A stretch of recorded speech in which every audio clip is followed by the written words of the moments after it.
നമസ്കാരം. വാർത്താ സന്ധ്യയിലേക്ക് എല്ലാ പ്രേക്ഷകർക്കും സ്വാഗതം. ഞാൻ പ്രജിൻ സി കണ്ണൻ. ഇന്ന് ഇതുവരെയുള്ള വാർത്തകൾ സമഗ്രമായി അറിയാം അടുത്ത അരമണിക്കൂർ കൊണ്ട്. ആദ്യ റിപ്പോർട്ടിലേക്ക്. കോവിഡ് കാലത്ത് PPE കിറ്റുകൾ വാങ്ങിക്കൂട്ടിയതിൽ വൻ ക്രമക്കേടെന്ന് CAG. പൊതുവിപണിയിൽ ലഭിക്കുന്നതിനേക്കാൾ 3 ഇരട്ടി വില നൽകിയാണ് PPE കിറ്റുകൾ വാങ്ങിക്കൂട്ടിയതെന്ന് ക്രമക്കേടുകൾ അക്കമിട്ട് നിരത്തിയ റിപ്പോർട്ടിൽ CAG ചൂണ്ടിക്കാട്ടുന്നുണ്ട്. റിപ്പോർട്ടിന്റെ വിശദാംശങ്ങൾ 24 പുറത്തുവിട്ടു. പ്രതിപക്ഷ ആരോപണം ശരിയായെന്നും നിയമപോരാട്ടം തുടരുമെന്നും പ്രതിപക്ഷ നേതാവ് VD സതീശൻ പറഞ്ഞു. ഒരിടപാട് ഇങ്ങനെ. അനിത ടെക്സ്കോട്ട് എന്ന സ്ഥാപനം മാർച്ച് 28-ന് 550 രൂപയ്ക്ക് PPE കിറ്റ് നൽകാമെന്ന് വാഗ്ദാനം ചെയ്യുന്നു. ഇവരിൽ നിന്ന് 25,000 PPE കിറ്റ് വാങ്ങാൻ ആദ്യം ഓർഡർ നൽകി. എന്നാൽ അതിൽ 10,000 കിറ്റേ വാങ്ങിയുള്ളൂ. 2 ദിവസത്തിനു ശേഷം മാർച്ച് 30-ന് 1000 രൂപ കൂട്ടി 1550 രൂപയ്ക്ക് 15,000 PPE കിറ്റ് മറ്റൊരു കമ്പനിയായ സാൻ ഫാർമയിൽ നിന്ന് വാങ്ങുകയും ചെയ്തു. 2 ദിവസം കൊണ്ട് അധികമായി നൽകിയത് 1,51 ലക്ഷം രൂപ. തീർന്നില്ല. കോവിഡ് കാല പർച്ചേസിന് മുൻകൂറായി 50% തുക മാത്രമേ നൽകാൻ അനുവാദമുണ്ടായിരുന്നുള്ളൂ. എന്നാൽ ചട്ടങ്ങൾ മറികടന്ന് മുഴുവൻ തുകയും PPE കിറ്റ് വാങ്ങാൻ മുൻകൂറായി സാൻ ഫാർമ എന്ന കമ്പനിക്ക് നൽകി. കാരുണ്യയും KMCLും സ്ഥിരം PPE കിറ്റുകൾ വാങ്ങിയിരുന്നത് 4 കമ്പനികളിൽ നിന്ന്. ഇവർ 450 രൂപ മുതൽ 550 രൂപ വരെയാണ് 2020 മാർച്ച് വരെ PPE കിറ്റിന് വിലയിട്ടിരുന്നത്. ഈ കമ്പനികളെ ഒഴിവാക്കി ദിവസങ്ങൾക്ക് ശേഷമാണ് 3 ഇരട്ടി തുക നൽകി PPE കിറ്റ് വാങ്ങിക്കൂട്ടിയത്.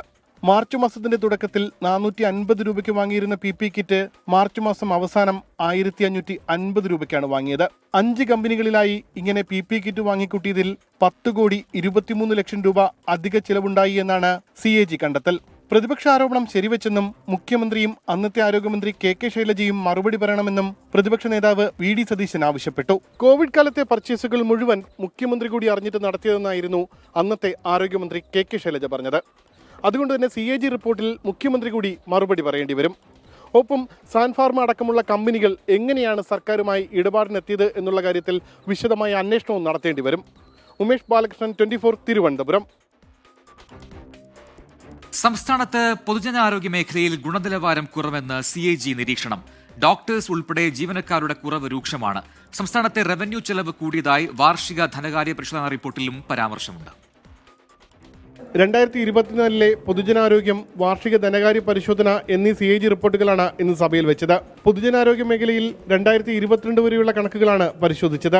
ഡോക്ടർമാരുടെയും സ്പെഷ്യലിസ്റ്റ് ഡോക്ടർമാരുടെയും ആരോഗ്യ പ്രവർത്തകരുടെയും കുറവ് ചികിത്സാ ഗുണനിലവാരത്തെ ബാധിച്ചു. രോഗികൾക്ക് അസൗകര്യമുണ്ടാക്കുന്നു. ഏറ്റവും കുറഞ്ഞ അവശ്യ സേവനം പോലും പല ആശുപത്രികളിലും ലഭിക്കുന്നില്ല. ആർദ്രം മിഷൻ ഉദ്ദേശ ലക്ഷ്യങ്ങൾ നിറവേറ്റുന്നില്ല. മരുന്നുകൾ ആവശ്യത്തിനെത്തിക്കുന്നതിൽ KMCLന് വീഴ്ച പറ്റി. മരുന്നുകളുടെ ഗുണനിലവാരം ഉറപ്പാക്കാനും നടപടിയുണ്ടായിട്ടില്ല. ആവശ്യത്തിന് മരുന്നില്ല എന്ന പരാതികളും വ്യാപകമാണ്. മരുന്ന് വാങ്ങാനുള്ള ടെൻഡർ മാനദണ്ഡങ്ങളിൽ ഗുരുതര വീഴ്ച വരുത്തി.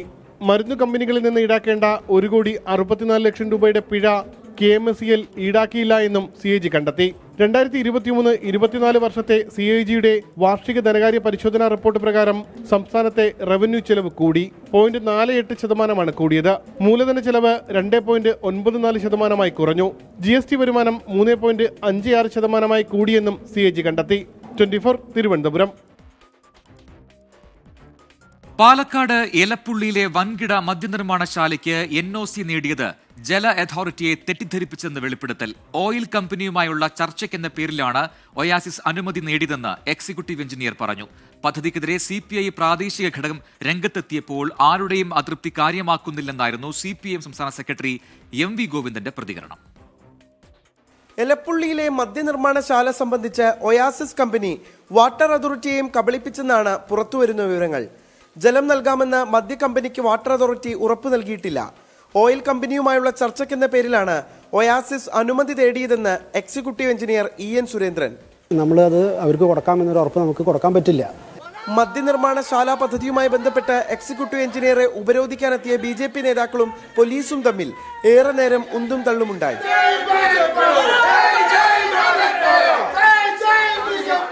പദ്ധതിക്കെതിരെന്ന് നിലപാട് വ്യക്തമാക്കുകയാണ് CPI പ്രാദേശിക നേതൃത്വം. പദ്ധതിക്കായി ഭൂഗർഭജലം ഉപയോഗിക്കാൻ അനുവദിക്കില്ലെന്ന് ചൂണ്ടിക്കാട്ടി സംസ്ഥാന നേതൃത്വത്തിന് CPI പ്രാദേശിക ഘടകം കത്തു നൽകി. എന്നാൽ ആരുടെയും അതൃപ്തി കാര്യമാക്കുന്നില്ലെന്ന് CPIM സംസ്ഥാന സെക്രട്ടറി MV ഗോവിന്ദൻ. ഞങ്ങൾക്ക് ഇതിൻ്റെ അകത്ത് ആരും എതിർക്കുന്നുള്ളതല്ല, ഗവൺമെന്റ് നിലപാടാണ് ഞാൻ പറഞ്ഞത്. ഗവൺമെന്റ് സമീപനം ഗവൺമെന്റ് പറയും, ആ ഗവൺമെൻറ് സമീപനത്തിൻ്റെ ഭാഗമായിട്ട് പാർട്ടി കണ്ടിട്ടുള്ള കാര്യമാണ് ഞാൻ പറഞ്ഞത്. എന്നാൽ ആക്ഷേപമുണ്ടെങ്കിൽ പരിശോധിക്കുമെന്നായിരുന്നു വിവാദത്തിൽ മുതിർന്ന CPI നേതാവ് പന്ന്യൻ രവീന്ദ്രന്റെ മറുപടി. ഇടതുപക്ഷ ജനാധിപത്യ മുന്നണി എന്ന പ്രസ്ഥാനം സുതാര്യത മാത്രം സ്വീകരിക്കുന്ന പ്രസ്ഥാനം. അതിന് വ്യതിചലിക്കുന്നുണ്ടോ നമ്മളപ്പോൾ പരിശോധിക്കും. പദ്ധതിയിൽ മുന്നോട്ടു പോകുമെന്ന് സർക്കാർ നിലപാട് വ്യക്തമാക്കുമ്പോഴും ആശങ്കകൾ പരിഹരിക്കണമെന്ന അഭിപ്രായം LDF ഘടകകക്ഷികൾക്കുണ്ടെന്നാണ് വിവരം. 24 പാലക്കാട്. പാലക്കാട് എലപ്പുള്ളിയിലെ മദ്യനിർമ്മാണശാല പദ്ധതിയിൽ സർക്കാരിനെതിരെ അഴിമതി ആരോപണം കടുപ്പിക്കുകയാണ് പ്രതിപക്ഷം. വിഷയം തിരുവഞ്ചൂർ രാധാകൃഷ്ണൻ നിയമസഭയിൽ ഉന്നയിച്ചപ്പോൾ കർണാടക ഡിസ്റ്റിലറി ലോബിക്ക് വേണ്ടിയാണ് പ്രതിപക്ഷം പദ്ധതിയെ എതിർക്കുന്നതെന്നായിരുന്നു PP ചിത്രഞ്ജന്റെ തിരിച്ചടി. സഭയിൽ അടിയന്തര പ്രമേയം കൊണ്ടുവരാത്തത് അഴിമതി ആരോപണത്തിൽ നിന്ന് പ്രതിപക്ഷം പിൻവാങ്ങിയത് കൊണ്ടാണെന്ന് എക്സൈസ് മന്ത്രി MB രാജേഷ് പ്രതികരിച്ചു. ഗവർണറുടെ നയപ്രഖ്യാപന പ്രസംഗത്തിന് നന്ദി രേഖപ്പെടുത്തുന്ന പ്രമേയത്തിന്മേൽ നടന്ന ചർച്ചയിൽ ബ്രൂവറി വിവാദമായിരുന്നു പ്രധാന വിഷയം. പ്രതിപക്ഷത്തു നിന്നായിരുന്നു തുടക്കം. നേരത്തെ നേതാക്കൾ പുറത്തുന്നയിച്ച അഴിമതി ആരോപണം പ്രതിപക്ഷം സഭാതലത്തിലും ആവർത്തിച്ചു. 1979 നിങ്ങൾ അന്നത്തെ ഗവൺമെന്റ് ശ്രീ പിണറായി വിജയനും ആ ഗവൺമെന്റിലുണ്ട്. അന്ന് നിങ്ങൾ പറഞ്ഞത് എന്താണ്? കേരളത്തിൽ ഇനി ബ്രൂവറി അനുവദിക്കുന്ന പ്രശ്നമേയില്ല, അനുവദിക്കുന്നത്. എവിടെ പോയി നിങ്ങളുടെ നയം? പ്രതിരോധത്തിലാക്കിയേക്കാവുന്ന ആക്ഷേപത്തെ പ്രത്യാക്രമണത്തിലൂടെയാണ് ഭരണപക്ഷം നേരിട്ടത്. ഞങ്ങൾ എന്താ പറഞ്ഞത്? ഞങ്ങളുടെ പ്രകടനപത്രത്തിൽ പറഞ്ഞിട്ടുണ്ട്, ഞങ്ങൾ മദ്യവർജനത്തെക്കുറിച്ചാണ്, അതിനുവേണ്ടി നല്ല അവബോധത്തിന് വളർത്താനുള്ള പ്രവർത്തനം എടുക്കുന്നുണ്ട്. എന്താ ഞങ്ങൾ പറഞ്ഞിട്ടുണ്ട്? എക്സ്ട്രാ ന്യൂട്രൽ ആൽക്കഹോൾ കേരളത്തിൽ തന്നെ ഉൽപ്പാദിപ്പിക്കും, അതിനുള്ള പ്രോത്സാഹനം നൽകും. ഞങ്ങളതാണ് ചെയ്യുന്നത്. വൻ വിവാദമാക്കാൻ ശ്രമിക്കുന്ന വിഷയം അടിയന്തര പ്രമേയമായി കൊണ്ടുവരാതെ നന്ദി പ്രമേയ ചർച്ചയിൽ ഉന്നയിച്ചിൽ പിടിച്ചാണ് എക്സൈസ് വകുപ്പിന്റെ പ്രതിരോധം. ഇത്രയും വലിയ അഴിമതി ആരോപണം ഉന്നയിച്ചിട്ട് ഒരു അടിയന്തര പ്രമേയം ഉന്നയിക്കാൻ പോലുമുള്ള ധൈര്യമില്ലാത്ത ഭീരുക്കളായിട്ടുള്ള പ്രതിപക്ഷം അവരാദ്യം പറയട്ടെ. ഞാൻ അന്നേ പറഞ്ഞില്ലേ അസംബ്ലി വരട്ടെ എന്ന് പറഞ്ഞില്ലേ? അസംബ്ലി വരട്ടെ എന്ന് ഞാൻ അന്നേ പറഞ്ഞതല്ലേ? ഏലപ്പുള്ളിയിൽ മദ്യനിർമ്മാണശാല അനുവദിച്ചതിനെതിരെ യൂത്ത് കോൺഗ്രസ് നടത്തിയ നിയമസഭാ മാർച്ച് സംഘർഷത്തിൽ കലാശിച്ചു. ബാരിക്കേഡ് ഭേദിക്കാനുള്ള ശ്രമത്തിനിടയിൽ പോലീസും പ്രവർത്തകരും തമ്മിൽ ഉന്തും തള്ളും നടന്നു.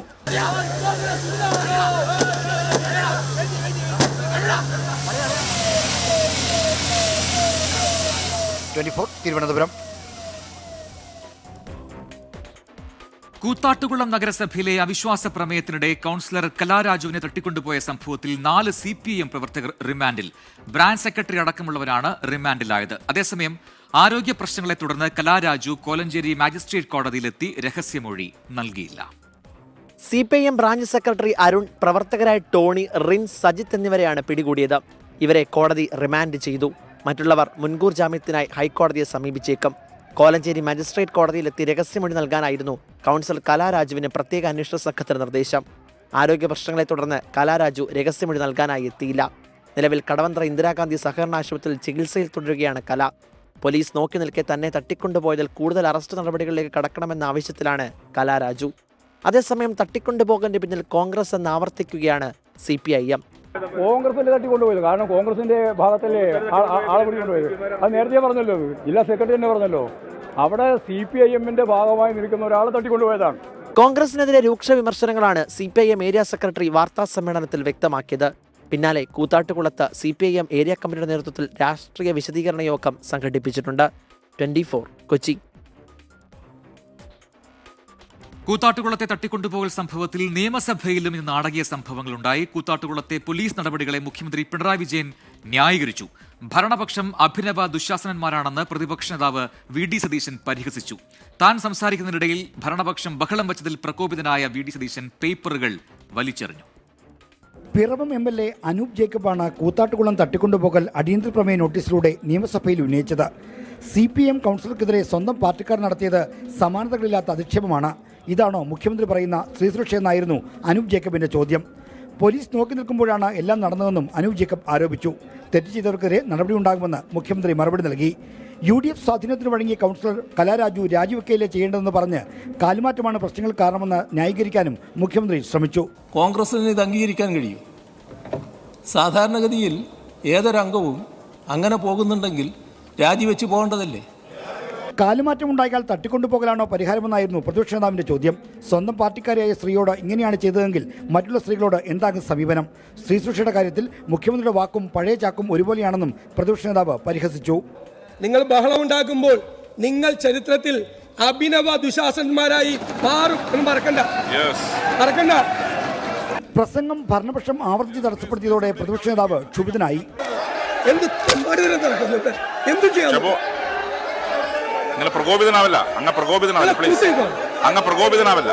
ഭരണ പ്രതിപക്ഷ പോരിൽ സ്പീക്കർ നിസ്സഹായത പ്രകടിപ്പിക്കുന്നതിനും സഭ സാക്ഷിയായി. നിങ്ങൾ എന്നോട് സംസാരിക്കാൻ പറയാം. ഞാൻ ചോദിക്കുന്ന ആരും മിണ്ടുന്നില്ല, പിന്നെ എന്ത് ചെയ്യാൻ പറ്റും? ഒന്നിക്കെ നിങ്ങൾ സംസാരിക്കാതിരിക്കുക, എനിക്ക് എന്ത് ചെയ്യാൻ പറ്റും? ചെയറിന് അക്രമികൾക്കെതിരെയും കൂട്ടുനിന്ന പോലീസുകാർക്കെതിരെയും മുഖ്യമന്ത്രി നടപടിയെടുത്തില്ലെങ്കിൽ ഇത്തരം സംഭവങ്ങൾ ആവർത്തിക്കുമെന്ന് പറഞ്ഞ് പ്രതിപക്ഷം നിയമസഭയിൽ നിന്ന് ഇറങ്ങിപ്പോയി. ഇതിനിടെ പലതവണ ഭരണ പ്രതിപക്ഷങ്ങൾ തമ്മിൽ ശക്തമായ വാക്പോരുണ്ടായി. സ്പീക്കറും പ്രതിപക്ഷ നേതാവും തമ്മിലുള്ള തർക്കത്തിനും സഭ സാക്ഷ്യം വഹിച്ചു. 24 തിരുവനന്തപുരം. മുണ്ടക്കൈ ചൂരൽമല ഉരുൾപൊട്ടലിൽ കാണാതായവരുടെ അന്തിമ പട്ടിക പുറത്തുവിട്ടു. 32 പേരുടെ പട്ടികയാണ് പുറത്തുവിട്ടത്. ഇവരെ മരിച്ചതായി പരിഗണിച്ച് സർട്ടിഫിക്കറ്റ് നൽകാനും ആനുകൂല്യങ്ങൾ വിതരണം ചെയ്യാനും സർക്കാർ നേരത്തെ ഉത്തരവിട്ടിരുന്നു. സുർജിത്ത് അയ്യപ്പത്ത് വയനാട്ടിൽ നൽകുന്നതിന് കൂടുതൽ വിവരങ്ങൾ. സുർജിത്ത്, 32 പേരുടെ പട്ടികയാണ് ഇപ്പോൾ വന്നിരിക്കുന്നത്. ഇതിൽ നേരത്തെ കുടുംബങ്ങളടക്കം അക്കാര്യത്തിൽ ആശങ്ക അറിയിച്ചിരുന്നു. ആ പട്ടിക തന്നെയാണല്ലോ, ആ പേരുകൾ തന്നെയാണല്ലോ ഈ പട്ടികയിലുള്ളത്?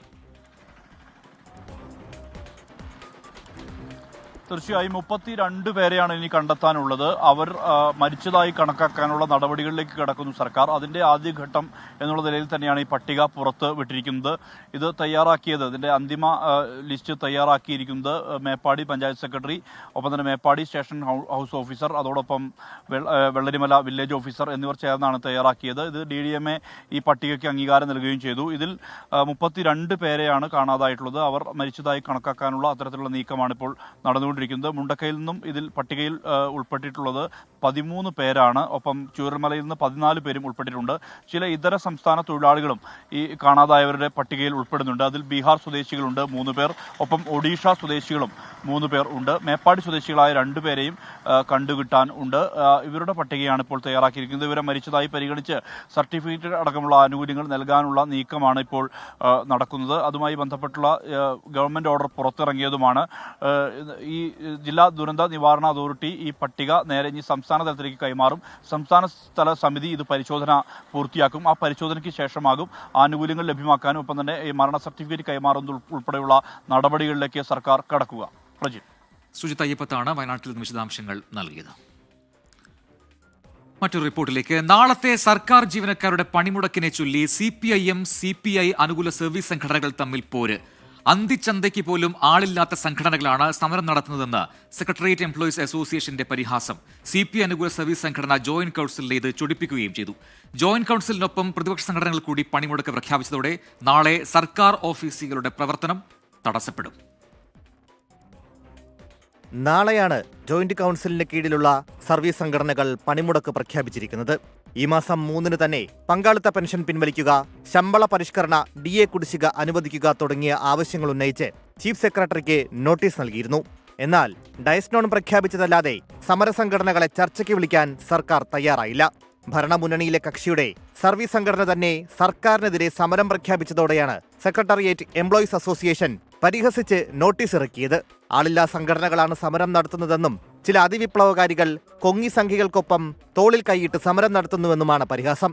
പരിഹാസത്തിൽ ജോയിന്റ് കൌൺസിലിന്റെ മറുപടി ഇങ്ങനെ: ഇതൊക്കെ അവർക്ക് പറയാം, അവർക്ക് ആള് കാണും, ആശയവും വേണമെന്നേ ഉള്ളൂ. അത് നമുക്ക് ആള് കൂടുന്നത് എങ്ങനെയാണെന്ന് നിങ്ങൾക്ക് എല്ലാവർക്കും അറിയാമല്ലോ. സ്ഥലം മാറ്റി ഭീഷണിപ്പെടുത്തിയും എല്ലാം ആളുടെ കൂടെ നിർത്താൻ പറ്റും. ഇത് അങ്ങനെയല്ല. ഇത് ആശയത്തിന്റെ അടിസ്ഥാനത്തിൽ, ഒരു തൊഴിലാളി സ്നേഹത്തിന്റെ അടിസ്ഥാനത്തിൽ നമ്മൾ കൂടെ നിൽക്കുക. നമുക്കൊരു അങ്ങനെ ഒരു അധികാരം ഉപയോഗിച്ച് ആരെയും നമ്മൾ കൂട്ടാറില്ല. CPI സർവീസ് സംഘടനകൾ പണിമുടക്ക് പ്രഖ്യാപിച്ച നാളെ തന്നെ പ്രതിപക്ഷ സർവീസ് സംഘടനകളും പണിമുടക്കുകയാണ്. പ്രതിപക്ഷം കൂടി വന്നതോടെ പണിമുടക്ക് സർക്കാർ ഓഫീസുകളുടെ പ്രവർത്തനത്തെ സാരമായി ബാധിക്കും. അജീഷ് ജയകുമാർ, 24 തിരുവനന്തപുരം.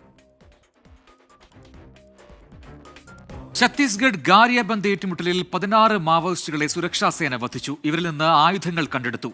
മേഖലയിൽ സേനയുടെ തെരച്ചിൽ ഇപ്പോഴും തുടരുകയാണ്. ഛത്തീസ്ഗഡിലെ ഗാരിയബന്ദ് ജില്ലയിൽ ഇന്നലെ രാവിലെയോടെയാണ് സുരക്ഷാ സേനയും മാവോയിസ്റ്റുകളും തമ്മിലുള്ള ഏറ്റുമുട്ടൽ ആരംഭിച്ചത്. പ്രദേശത്തെ വനമേഖലയിൽ മാവോയിസ്റ്റുകളുടെ സാന്നിധ്യമുണ്ടെന്ന രഹസ്യ വിവരത്തിന്റെ അടിസ്ഥാനത്തിൽ സുരക്ഷാ സേന നടത്തിയ തിരച്ചിലിനിടെയാണ് ഏറ്റുമുട്ടൽ. ഇതുവരെ 16 മാവോയിസ്റ്റുകളെ വധിച്ചു. തലയ്ക്ക് 1 കോടി രൂപ വിലയിട്ടിരുന്ന ചൽപതി എന്ന ജയറാമിനെയും സേന വധിച്ചു. ഇവരിൽ നിന്ന് AK-47, SLR തുടങ്ങിയ മാരകായുധങ്ങളും കണ്ടെടുത്തു. സുരക്ഷാ സേനയുടെ നടപടിയെ കേന്ദ്ര ആഭ്യന്തരമന്ത്രി അമിത്ഷാ പ്രശംസിച്ചു. CRPFും ഛത്തീസ്ഗഡ് ഒഡീഷ പോലീസും സംയുക്തമായി നടത്തിയ ദൗത്യത്തിലാണ് മാവോയിസ്റ്റുകളെ വധിച്ചത്. ഈ വർഷം ഇതുവരെ 40ഓളം മാവോയിസ്റ്റുകളെയാണ് സുരക്ഷാ സേന വധിച്ചത്. 24 ഡൽഹി. തിരുവനന്തപുരം കഠിനംകുളത്ത് വീട്ടമ്മയെ കഴുത്തിൽ കുത്തേറ്റ് മരിച്ച നിലയിൽ കണ്ടെത്തി. വെഞ്ഞാറമൂട് സ്വദേശി 30 വയസ്സുള്ള ആതിരയാണ് കൊല്ലപ്പെട്ടത്. കൊലപാതകിയെന്ന് സംശയിക്കുന്ന എറണാകുളം സ്വദേശിയായ ഇൻസ്റ്റഗ്രാം സുഹൃത്തിനായി പോലീസിന്റെ അന്വേഷണം തുടരുകയാണ്. രാവിലെ 11:30യോടെയാണ് ആതിരയെ വീടിനുള്ളിൽ കൊല്ലപ്പെട്ട നിലയിൽ കണ്ടെത്തിയത്. 5:30യോടെ അമ്പലത്തിൽ പോയ ഭർത്താവ് മടങ്ങിയെത്തിയപ്പോഴാണ് മൃതദേഹം കണ്ടത്. വീടിന് എതിർവശമുള്ള പാടിക്കവിളാകം ക്ഷേത്രത്തിലെ പൂജാരിയാണ് രാജീവ്. 8:30 2ാം ക്ലാസ്സിൽ പഠിക്കുന്ന മകനെ സ്കൂളിൽ വിട്ടത് ആതിരയാണ്. ഇതിനുശേഷമാണ് കൊലപാതകം. ഭർത്താവ് രാജീവാണ് ആതിരയുടെ ഇൻസ്റ്റഗ്രാം സുഹൃത്തിനെക്കുറിച്ചുള്ള വിവരം പോലീസിന് നൽകിയത്. 3 ദിവസം മുൻപ് എറണാകുളം സ്വദേശി വീട്ടിലെത്തി പ്രശ്നമുണ്ടാക്കിയിരുന്നതായി രാജീവ് പോലീസിന് മൊഴി നൽകി. വീട്ടിലുണ്ടായിരുന്ന ആതിരയുടെ സ്കൂട്ടറും നഷ്ടമായി. ഇൻസ്റ്റഗ്രാം സുഹൃത്ത് ഇതുമായി കടന്നുകളഞ്ഞുവെന്നാണ് പോലീസിന്റെ നിഗമനം. കായംകുളം സ്വദേശിയായ രാജീവ് 25 വർഷമായി പാടിക്കവിളാകം ക്ഷേത്രത്തിലെ പൂജാരിയാണ്. 8 വർഷം മുമ്പാണ് ആതിരയുമായുള്ള വിവാഹം. 6 വർഷമായി ക്ഷേത്രത്തിനോട് ചേർന്നുള്ള വാടക വീട്ടിലാണ് താമസം. ക്ഷേത്രത്തിൻ്റെ വാടകയ്ക്ക് എടുത്തിട്ടുള്ള വീടാണ്. പക്ഷെ അവർ വളരെ നല്ല രീതിയിൽ താമസിച്ച ഒരു ഫാമിലിയാണ്. അവരെക്കുറിച്ച് വേറെ ഒന്നും നമുക്ക് പറയാനില്ല. നല്ലൊരു സൗഹൃദത്തിൽ നല്ലൊരു സന്തോഷത്തിലും കഴിഞ്ഞിരുന്ന ഒരു ഫാമിലിയാണ്. അപ്പോൾ പെട്ടെന്ന് ഇങ്ങനെ സംഭവിച്ചപ്പോൾ നമുക്കും ഒരു അത്ഭുതം പോലെയാണ് നമുക്കും തോന്നുന്നത്. ഫോറൻസിക് സംഘവും ഡോഗ് സ്ക്വാഡും സ്ഥലത്തെത്തി പരിശോധന നടത്തി. ഇൻക്വസ്റ്റ് പൂർത്തിയാക്കി മൃതദേഹം തിരുവനന്തപുരം മെഡിക്കൽ കോളേജിലേക്ക് മാറ്റി. അജ്ഞാത സുഹൃത്തിനായി പോലീസ് അന്വേഷണം ഊർജിതമാക്കി. 24 തിരുവനന്തപുരം. വ്യവസായി ബോബി ചെമ്മണ്ണൂരിന് ജയിലിൽ വഴിവിട്ട സഹായം നൽകിയ 2 ഉദ്യോഗസ്ഥർക്ക് സസ്പെൻഷൻ. Jail DIG Ajaykumar, jail superintendent Raju Abraham എന്നിവർക്കെതിരെയാണ് നടപടി. സലീം മാലിക് നൽകുന്നതിന്റെ കൂടുതൽ വിവരങ്ങൾ തിരുവനന്തപുരത്ത് നിന്നും. സലീം, വിശദാംശങ്ങൾ. ഈ ബോബി ചെമ്മണ്ണൂർ ജയിലിലായതിനു ശേഷം ആ ജയിലിൽ വഴിവിട്ട സഹായം ചെയ്യാൻ പോലീസ് ഉദ്യോഗസ്ഥർ ശ്രമം നടത്തി എന്നുള്ളതായിരുന്നു നേരത്തെയുള്ള പരാതി. അതിൽ വിശദമായ അന്വേഷണം ജയിൽ വകുപ്പിന്റെ ഭാഗത്ത് നിന്ന് നടത്തുകയും ചെയ്തു. അതിന് പിന്നാലെയാണ് ജയിൽ DIG ആയ അജയകുമാറിനും ഒപ്പം ജയിൽ സൂപ്രണ്ടിന് രാജു എബ്രഹാമിനും സസ്പെൻഷൻ ലഭിച്ചിരിക്കുന്നത്. ഇതുമായി ബന്ധപ്പെട്ടുള്ള അന്വേഷണത്തിൽ ഇവർ നൽകിയ വിശദീകരണം ഒട്ടും തൃപ്തികരമായിരുന്നില്ല എന്നുള്ളതാണ് ജയിൽ വകുപ്പിന്റെ കണ്ടെത്തൽ. ആ റിപ്പോർട്ട് ഈ ജയിൽ മേധാവി ആഭ്യന്തര വകുപ്പിന് കൈമാറുകയും ചെയ്തിരുന്നു. ആ ഘട്ടത്തിൽ ഈ ബോബി ചെമ്മണ്ണൂരിന് അനധികൃതമായി പണം കൈമാറുകയും ഒപ്പം തന്നെ മറ്റു പല സഹായങ്ങളും ജയിലിൽ എത്തിക്കുകയും ചെയ്തു എന്നുള്ളതായിരുന്നു ഇവർക്കെതിരായ ആരോപണം. അതിന് പിന്നാലെ ഇവരോട് വിശദീകരണം ചോദിച്ചപ്പോൾ അത് ബാത്റൂം ഉപയോഗിക്കാൻ ഉൾപ്പെടെയുള്ളവർക്കുള്ള സൗകര്യം ഒരുക്കി കൊടുക്കുക മാത്രമാണ് ചെയ്തത് എന്നതുൾപ്പെടെയുള്ള വിശദീകരണങ്ങളായിരുന്നു ഇവർ നടത്തിയിരുന്നത്. ആ വിശദീകരണങ്ങൾ തൃപ്തികരമല്ല എന്നുകൂടി കണ്ടെത്തിയാണ് ഇപ്പോൾ ഇരുവർക്കുമെതിരെ നടപടി സ്വീകരിച്ചിരിക്കുന്നത്. ആ ഗൗരവത്തോടുകൂടി പോലീസ് ആ കേസിലെ ഹണി റോസ് നൽകിയ പരാതിയിൽ തന്നെ കേസിന് ഗൗരവത്തിൽ തന്നെ പോലീസ് എടുത്തിരുന്നു. പിന്നാലെയാണ് പോലീസ് അതിനുശേഷം ബോബി ചെമ്മണ്ണൂരിന് ജയിലിൽ ലഭിച്ച സഹായത്തിലും നടപടിയെടുത്തിരിക്കുന്നത് എന്നുള്ളതാണ് ഏറ്റവും പ്രധാനപ്പെട്ട കാര്യം. അതും കടുത്ത നടപടി തന്നെ, സസ്പെൻഷൻ എന്ന കടുത്ത നടപടി തന്നെ ആ വഴിവിട്ട സഹായത്തിൽ ആഭ്യന്തര വകുപ്പ് സ്വീകരിക്കുകയും ചെയ്തിരിക്കുന്നു. Jail DIG Ajaykumar, jail superintendent Raju Abraham എന്നിവർക്കെതിരെയാണ് ഇപ്പോൾ സർക്കാരിന്റെ ഭാഗത്തുനിന്ന് നടപടി ഉണ്ടായത്. സലീം മാലിക്കാണ് വിശദാംശങ്ങൾ നൽകിയത്. ഇനി ഇന്നത്തെ സ്വർണ്ണവില. ഇന്നത്തെ സ്വർണ്ണനിരക്ക് സമർപ്പിക്കുന്നത് സ്പർശ ഗോൾഡ് ആൻഡ് ഡയമണ്ട്സ്. ഡിജിറ്റലാകൂ ഇനി സ്പർശയോടൊപ്പം.